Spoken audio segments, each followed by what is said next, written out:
Hey, welcome back to the channel. I've never built a PC before, but when I saw how expensive pre-built systems were getting, I decided to build one myself. This is how it turned out. And honestly, it was way better than I expected.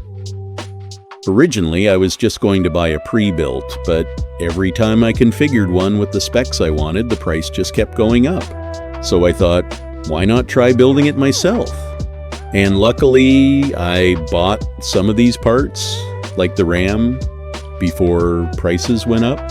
So here's the setup I ended up building, and more importantly, how all these parts actually work together. For the CPU, I went with the Ryzen 7 series, the 7700. That's 8 cores and 16 threads. Great for gaming and multitasking.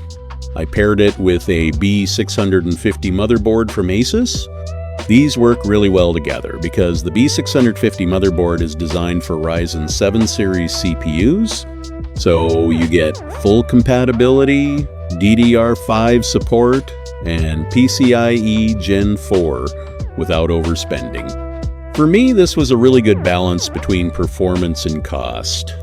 I went with 32 gigabytes of DDR5 at 6000 megahertzes.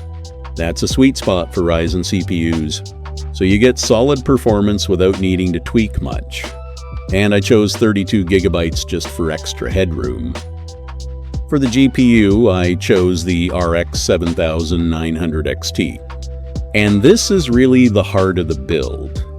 It pairs really well with the Ryzen 7, so there's no major bottleneck. This is where most of the budget went, but it's also where it matters most for gaming. To support that, I went with an 850 watt power supply from Be Quiet. That gives enough headroom for the GPU and keeps everything stable. For storage, I picked a 2 terabytes NVMe Gen 4 SSD. And since the motherboard supports Gen 4 speeds, I can actually take full advantage of that performance, so everything feels fast and responsive. For cooling, I went with this deep cool air cooler with a digital display. It's more than enough for this CPU, and I like the way it looks, although getting that screen working on Linux was not straightforward. And the case is the Pure Base 500DX.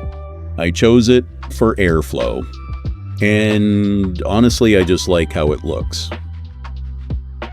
Altogether, the build came to around 1,300 pounds, which is honestly much better than what I was seeing with pre-builds.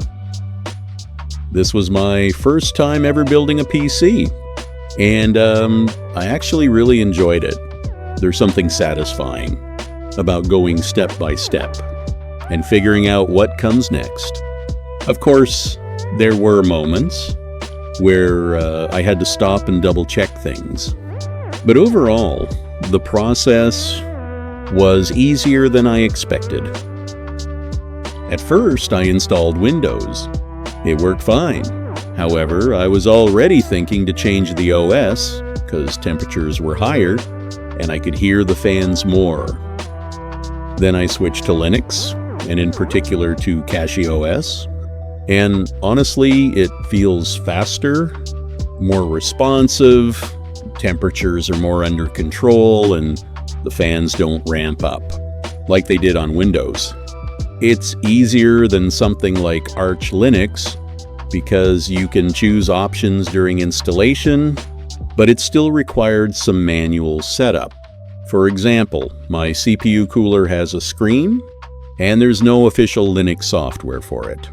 So I had to find a custom script someone made, and surprisingly, it works really well. In terms of performance, games run great. Everything feels smooth, and the system handles it easily. The only issues I had were with some games from the EA app, but overall, no major problems. I can't lie, seeing everything come together like this feels amazing. So was it worth building it myself? Honestly, yes. I saved money, learned a lot, and ended up with exactly what I wanted. There were some challenges, but that's part of the experience. If you're thinking about building your first PC, I'd say go for it. Thanks for watching, and I'll see you in the next one.